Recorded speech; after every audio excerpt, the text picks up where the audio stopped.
All right, so this video is it's long overdue. I've been meaning to make this video for perhaps a couple years now, at least, probably since like early 2019, mid 2019, something like that. I've just I guess you could say I've just been a lazy ass and I haven't made the video obviously as I'm recording it now. I'm going to be having an adult beverage as I do this, but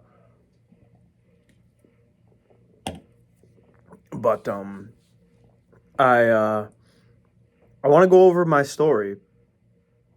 In the year 2018, I suffered from a pretty serious health issue. Not terminal or anything, as I'm fine now, but a health issue that took me out of the count for a little bit. I was in a lot of pain.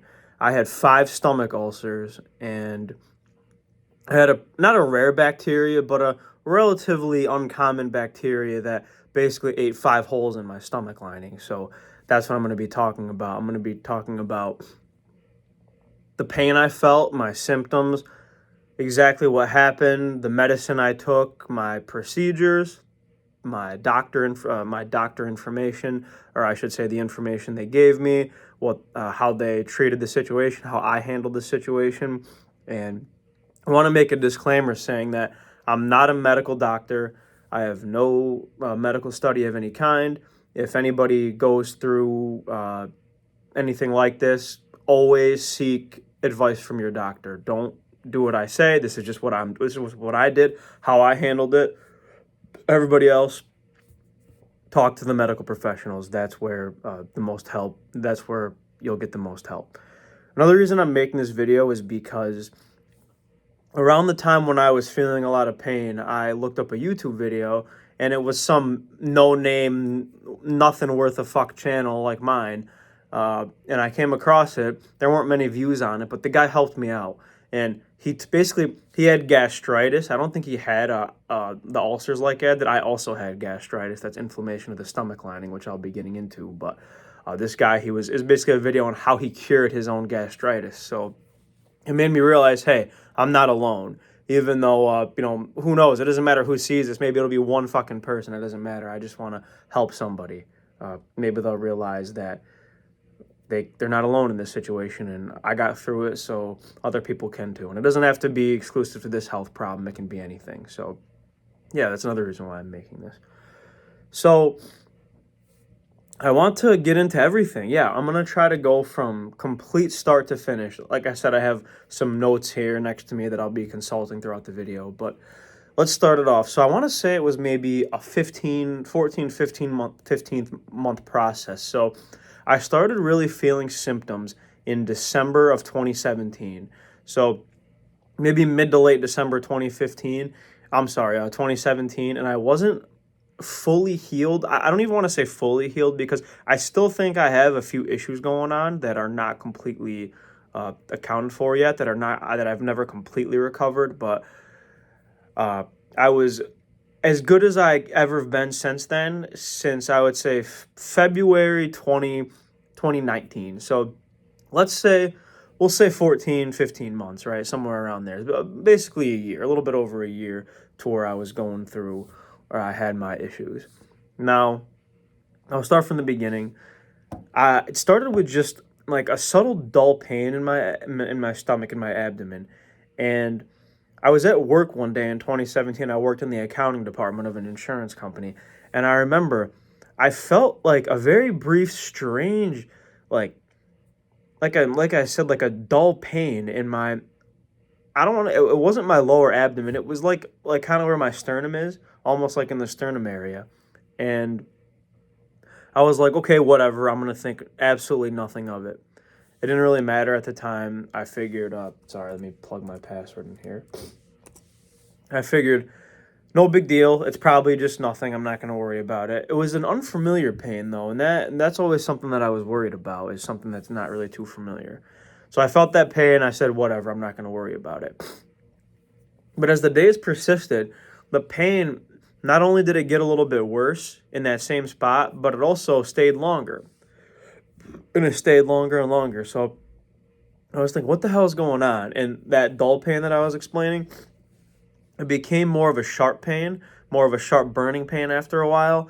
And then it ended up coming up into my esophagus. Like it was heartburn. And I don't really have a past of heartburn. So I was thinking, okay, this is really weird. I actually thought it was bronchitis, is what I thought it was. So I thought it was bronchitis at first. And one of the reasons is because back in college, I got bronchitis like every year. I don't think I got it my senior year, but freshman, sophomore, junior year, I got bronchitis. So I thought, oh, it's just like it's a similar feeling like upper chest pain. I'm getting bronchitis again. That's it. And I remember going to the doctor and they're saying, you don't, or they'll walk and saying you don't have bronchitis. And I explained my other symptoms. And once again, this is a walk-in, so this isn't my primary care or anything. So I'm at the walk-in and I'm saying, hey, well, how do you explain my abdomen pain and my upper chest pain? And they said, you probably just have acid reflux. And I'm thinking, I don't really see a reason for me to have acid reflux. I've never had it before.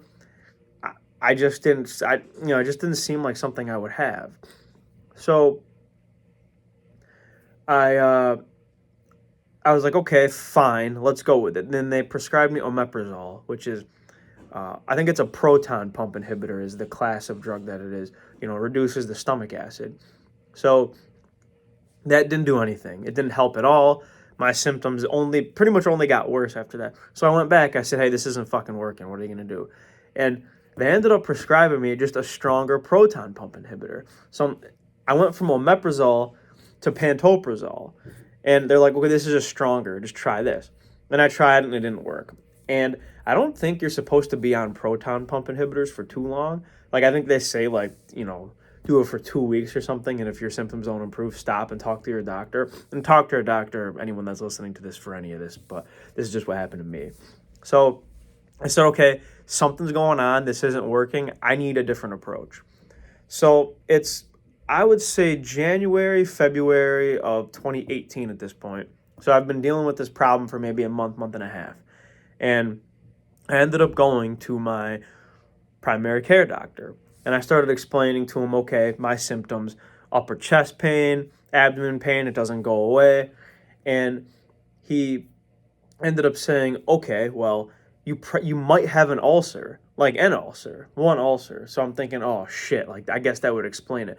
Why the hell would I have an ulcer? Like, what even causes that?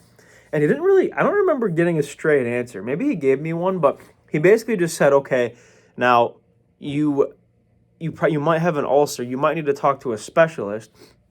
Now your ulcers, it might be in your stomach or your esophagus. So I'm thinking, okay, so my esophagus or my stomach. Okay, fine. I guess that makes sense as to why, or why I would have my pain. And I started thinking, okay, I better talk to a specialist because this is really weird. So I ended up getting an appointment with a specialist in my hometown.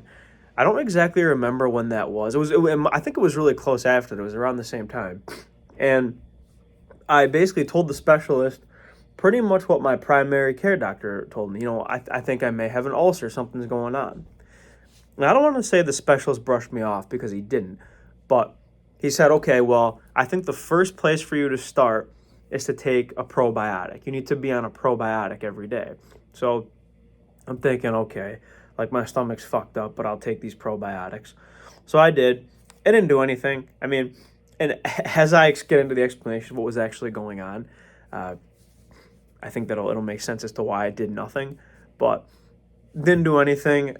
And I'm still feeling this pain, this terrible pain in my stomach and my upper chest. And I'm just thinking, wow, like I don't want to live like this, obviously. Who would? And I was looking up at the time what causes stomach ulcers or what causes ulcers in general. And there aren't that many things. It's like, overuse of NSAIDs, I believe they call them, like Aleve or Advil, naproxen and ibuprofen. I think those are the actual drug names for those. But those can give you ulcers. And there's a bacteria called H. pylori that gives you ulcers. And I'm thinking, okay, this looks more common. This looks like it's more likely. Maybe I have this. I ended up having it, but I'll get through everything. But that's what I ended up having, or at least that's what I ended up getting diagnosed with.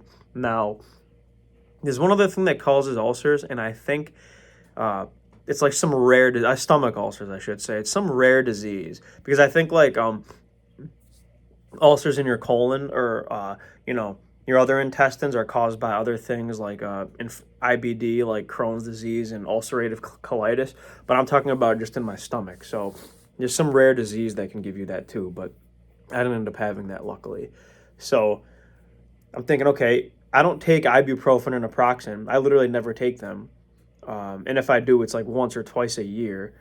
And the H. pylori. So I'm thinking, okay, maybe it's this.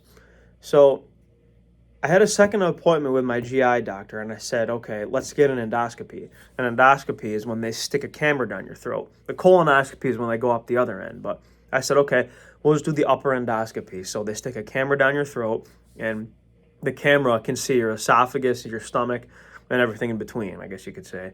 So we set that appointment for April of 2018.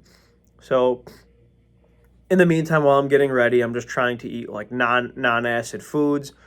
I'm gonna go over once I get through the procedure of how I handled my pain, but once I get through like the entire, I guess, procedure or the entire series of events of what happened, then I'll get into kind of how I dealt with the actual pain and everything else. So scheduled the endoscopy for April of 2018, and during this time, the doctor my specialist still kept me on the pantoprazole, the acid reducing medicine. So I was on the pantoprazole all the way up until the procedure. And when they explained what the procedure is, as I was just saying, they said, okay, they're going to stick the camera down your throat and they're going to biopsy it. So they're going to basically, and I could be butchering this, but they take a test of the endoscopy and they biopsy the material in my stomach to see if I have said bacteria. I think they test your cells, and I think they can test for specific kinds of cancer or pre-cancer with it too. Once again, do not take my word for it, but I believe that's what it is. But they said basically we'll be able to test for that bacteria, H. pylori, the bacteria that I ended up having. We'll be able to test for this at the time. So I said, great. So I go into the endoscopy. I'm in a lot of pain, keep in mind, day to day. And I have my my pantoprazole, my acid reducer that I'm taking daily. I didn't realize I was supposed to be taking that, but that's what the doctor said, so that's what I did. And that's what I recommend everybody do. But going up until the procedure, I'm thinking, okay, good. They're going to test this. I'm just going to have that bacteria, H. pylori, and then they're going to diagnose me. I'm going to get my antibiotic track, my antibiotic cycle. I'm going to take the antibiotics, and I'm going to be fine. So I get there in April. They do the endoscopy, and they get the 5 stomach ulcers that they had. And I'm like, okay, that's what I thought. I figured I had 5 stomach ulcers. And that's kind of how they diagnose, because it's difficult to see things on the outside. You can't tell what's inside you from looking on the outside.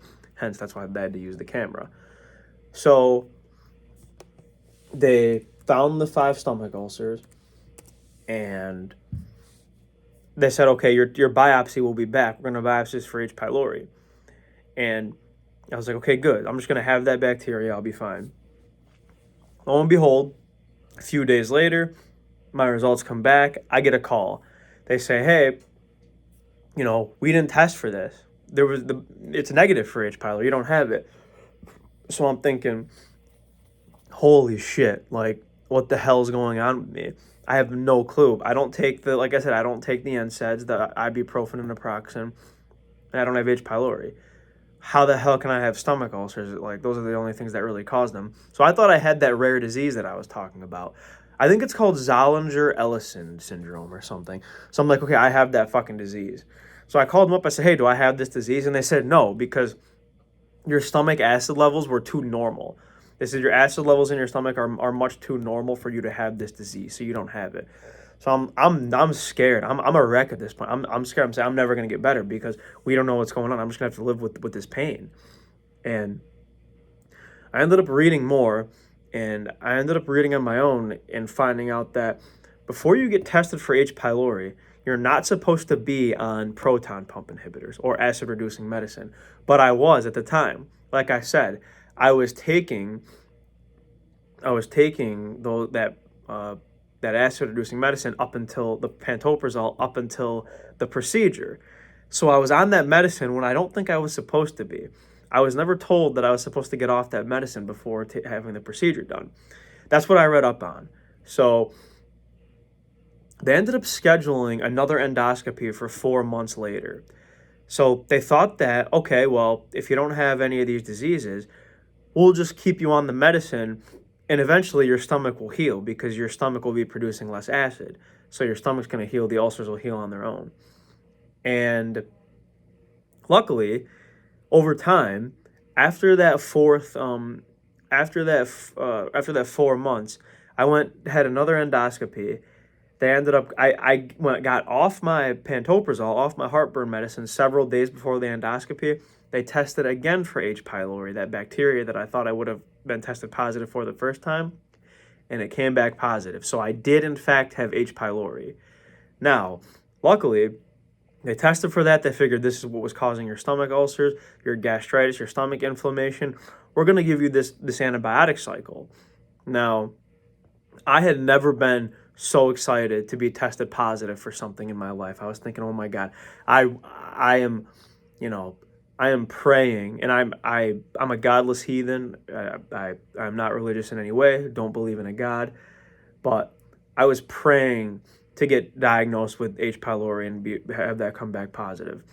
And actually, during this time, like right before I went in for my second endoscopy in August, so once again, 4 months later, I'm a godless heathen, but I was in so much pain. I was so desperate that I went to church. I literally went to church because that's how desperate I was. And, I'm just happy that I got tested positive for that. It was amazing. So I'm so excited. I remember I'm at work and I missed a call from my primary care doctor. And I'm like, why the hell's my primary care doctor calling me? So I got up really fast. I went out into the lobby or whatever, and I gave him a call. And they're like, they gave me the great news of being tested positive for this bacteria. So I'm thinking, okay, great. I'm tested positive. Where can I go to get my antibiotics? I just want my antibiotics so I can take them so I can heal and be done with this garbage. Keep in mind, I've been dealing with this since December. So we're 8-9 months into this now. That's a long time to be in a good amount of pain. So I once again, I ask them, okay, where can I get my antibiotics? And they basically tell me, oh, we can't prescribe that to you, or we can't give that to you. We can only give you the news. You have to call your specialist, your gastroenterology specialist, your GI doctor, for them to send the antibiotics over. So I'm like, what the fuck? Okay, fine. So I give them a call. They say, yep, we're going to send it over. We'll send it to, whatever the pharmacy around my house. And I went there that day. I picked everything up. Luckily, they were really fast about it. And it's hilarious because the antibiotics, like the entire cycle, it came in a massive box. It was like, I don't know, I want to say it was like, let's say a foot by 8 inches, volume-wise. It was a huge box, a huge cardboard box that it came in. And I opened it up, and that's where all the antibiotics were. So what the stack was, and I don't have it up right now, but anybody can look this up. It's a really, I guess it's a strange stack, but it was, I think, 4 times a day for 14 days. That's a long time to get rid of this fucking bacteria. So I had to take, I think this is what it was, 2 pills of tetracycline, 2 pills of metronidazole, and I think 8 bismuth pills. So this is going to get fucking disgusting, but so that's 8, 9, 10, 11, so that's 12 pills 4 times a day. So that's, or maybe it was 6, we'll say 6 bismuth pills. So 6 bismuth pills, 2 pills of metronidazole, 2 pills of tetracycline. So that's 10 pills 4 times a day. So that is 40 pills a day for 14 straight days. So I'm like, that's a shit ton of pills. That's a lot of doses. Or that's a lot of times that I need to take each segment of the cycle. So I figured, what? I don't want to fuck this up. So what I did was I sectioned them all out into plastic baggies. That way I didn't have to think about it. I just had everything ready to go. Every 4 hours, I'm taking them. So let's say I slept 8 hours, 16 hours throughout the day I was awake. So I figured right when I wake up, every 4 hours, I'm taking my pills. So 4 times a day, 16 hours, I take my 40 pills, 10 pills every 4 hours, just as I explained. So that's how I did it. Actually, it's funny because towards the end, my very last day, I was in South Bend, Indiana for a Notre Dame game. Luckily, I was healthy enough so I could have went for that. But I was at a Notre Dame game, and I had we were out like tailgating or whatever. I wasn't drinking because I was on antibiotics, but I had my antibiotics, like my 10 pills in a plastic baggie, and I was taking them there. And my friend was telling me I look like a drug dealer, like I'm trying to give everybody E or somebody E. But yeah, the disgusting part was that, and this is gross, but the bismuth pills, it turned my feces black, like literally just completely just black. It was gross, but it needed to be done. And what really sucked is that I thought, okay, after like a week or so, or even like 5 days after I'm taking, 4 times a day these antibiotics, I'm gonna start to feel better. My bacteria is gonna start going away. My stomach's gonna start to heal. I'm gonna start feeling less and less pain. It didn't exactly happen that way. So what I failed to realize is that it was going to take a while for my stomach to heal because my stomach was so inflamed for so long. And those ulcers, they did a number on my stomach. So the healing process took a while. Even after the bacteria was gone, it took a while for my stomach to heal. Now, as far as the antibiotics go,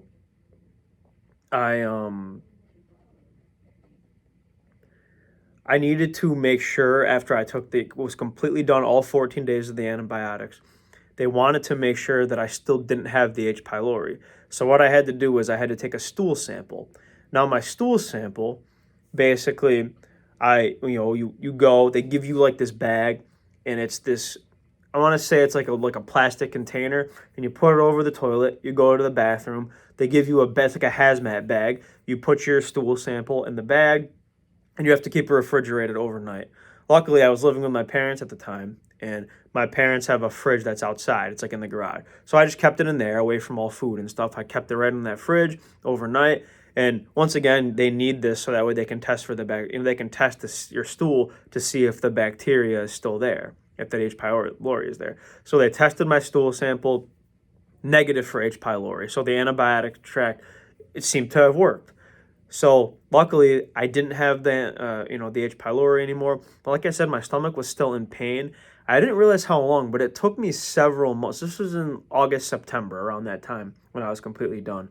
So I would say my stomach wasn't completely healed and back to normal, like as far as pain goes. I shouldn't say completely back to normal because I'll get into the aftermath in a second here, but until I would say February of 2019. So it took several months for my stomach to completely heal.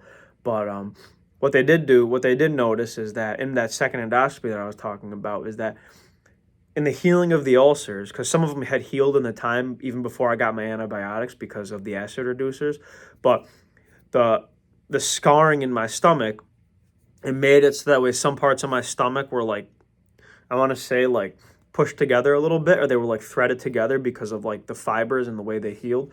So I think that might cause me a few issues even today as far as like stomach emptying, but it's only a theory of mine. But that's why I say I don't even think I'm 100% because I have some scarring, but it's okay. But it took me 4 months to where I don't feel any pain anymore. I barely get heartburn, barely get any stomach pains, so it's very rare for me now. But that's kind of the whole process of everything, the series of events in order of kind of what happened. Now, I will say that I tried some things during now obviously, that was a relatively I just went from steps A through Z or whatever there, but in the meantime, I was in a significant amount of pain, and I was trying to do everything that I could to mitigate the pain. And it was what I ate, the supplements I took, what I drank, and I tried some really weird things that did nothing because this was kind of before I knew I had H. pylori, and I would try to like heal my gastritis and my ulcers through natural means, which I don't really recommend. It's like alternative medicine, but it's pretty much in my experience, it's been all complete bullshit. So that's why we have medicine the way we do, I guess, because alternative medicine, it would just be called medicine if there was scientific research behind it. But I would try like slippery elm and like shit that would like coat my stomach, and I thought that might help heal me. I would try to drink like rice water. I tried aloe vera juice, bone broth to heal my stomach, and I thought this stuff might actually work because when you're in pain all the time, you feel desperate and you're willing to try anything. Like I said, I went to church, so that's how much pain I was to where I was doing things that were completely irrational. That there was no good reason to believe that some of this stuff would actually work, but I was trying them anyways. And of course that didn't work. As I just explained, it's the true medicine, the antibiotics, the medical science, the medical research that actually cured me. But I was trying things because I wasn't in the right state of mind. Because when you're in pain all the time, it takes a toll on you. Now, I can actually, other than the pain, I can explain that my stomach, it was so swollen and inflamed that it literally felt like the walls of my stomach were touching each other. That's how, I want to say, like I said, that's how swollen and inflamed my stomach felt. It just felt so uncomfortable all the time.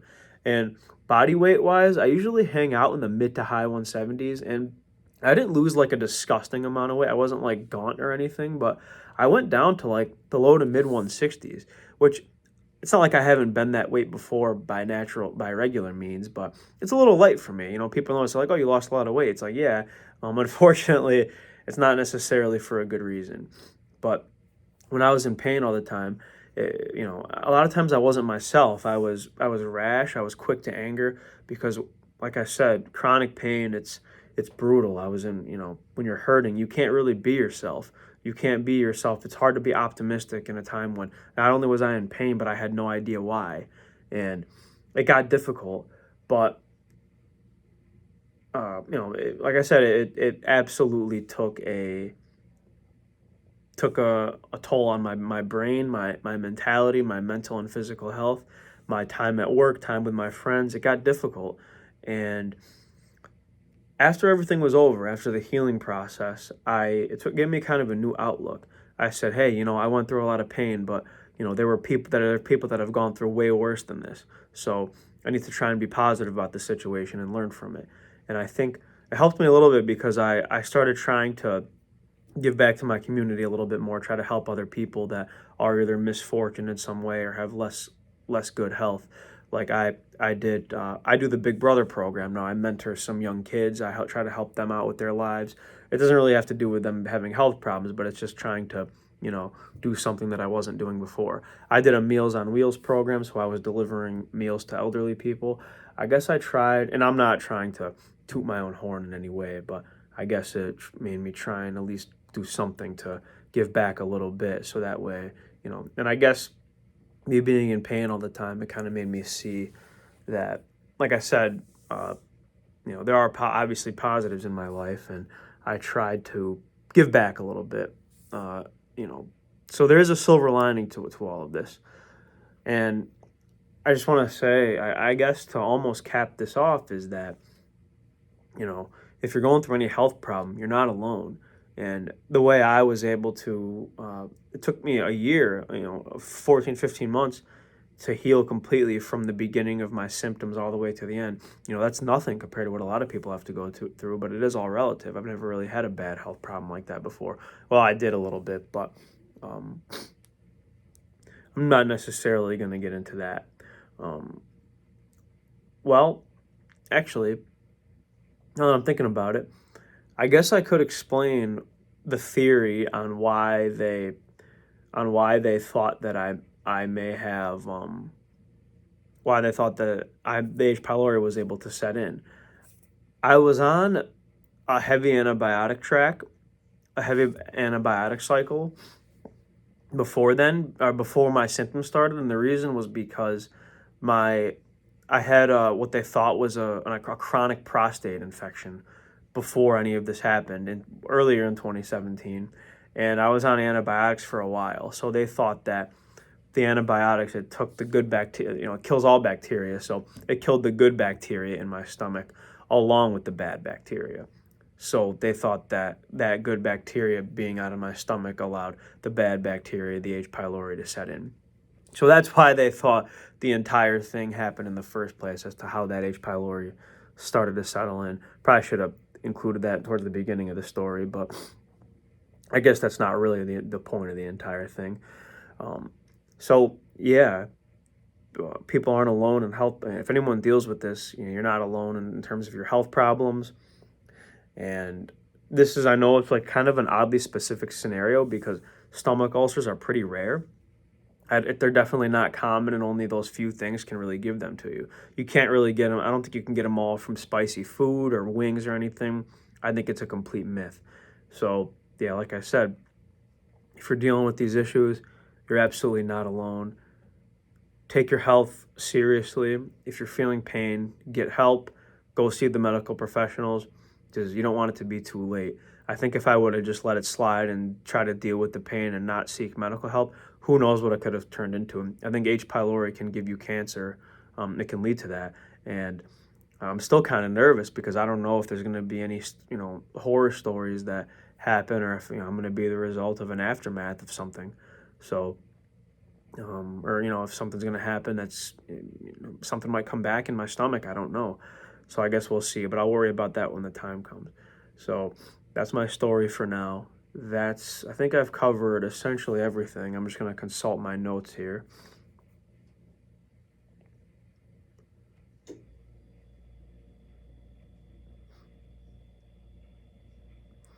I can't really think of any other supplements that I had. That slippery elm was, then the aloe vera juice, I guess, and the bone broth, but I've already explained those.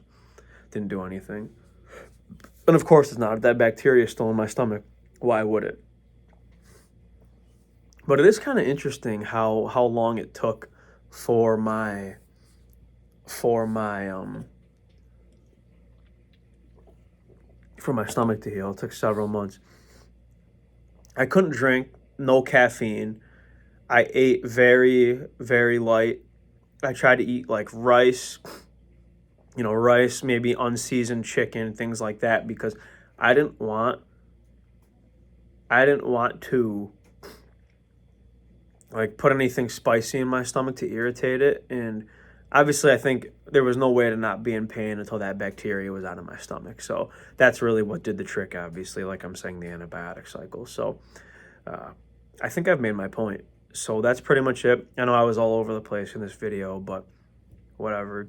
It wasn't exactly a straightforward process anyway. So yeah, just take your health seriously, and hopefully this video will, can help somebody no matter what health problem they're going through.